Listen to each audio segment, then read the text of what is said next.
ఏదైనా cinema release అయిన రోజునే పైరసీ రావడం మనం ఎప్పటినుంచో చూస్తూనే ఉన్నాము. కానీ 'గేమ్ చేంజర్' విషయంలో ఒక అడుగు ముందుకేసారని చెప్పొచ్చు. రామ్ చరణ్ గారి యాంటీ ఫ్యాన్స్ ఎవరైతే ఉన్నారో వీళ్ళంతా కావాలని ఈ పని చేయించినట్టు రామ్ చరణ్ గారి అభిమానులైతే చెప్తూ ఉన్నారు. ఏకంగా సినిమాని డైరెక్ట్‌గా లోకల్ టీవీ ఛానెల్ ఏదైతే ఉందో ఆ ఛానెల్‌లో ప్రసారం చేయడం ఇది చాలా తప్పిది. ఎందుకంటే ఈ సినిమాకు నువ్వు చేస్తే నెక్స్ట్ నీ హీరో సినిమాకొచ్చినప్పుడు వీళ్ళ అభిమానులు కూడా అదే చేస్తారు. ఇది ట్రెండ్ ఫాలో అయితే ఇక డైరెక్ట్‌గా పైరసీ కాదు కదా! ఏకంగా ఇలా సిటీ కేబుల్‌లోనే దర్శనం అవ్వాల్సొస్తుంది సినిమా అయితే.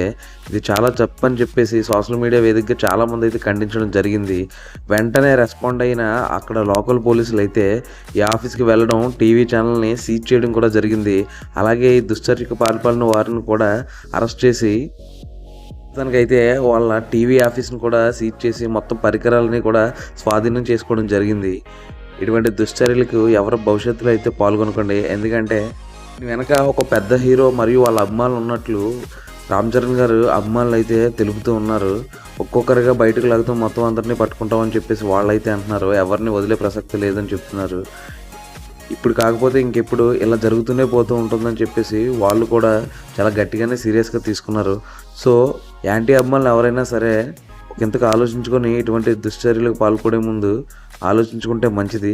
లేదంటే మీ జీవితాల తర్వాత ఏమవుతాయో మీకే తెలీదు. ఎందుకంటే చేయమన్నా కూడా బానే ఉంటాడు కానీ చేసిన తర్వాత మీ ఇష్టం మరి. నాకైతే ఇది తప్పనిపించింది. మీకేమనిపించిందో కామెంట్ చేసేయండి.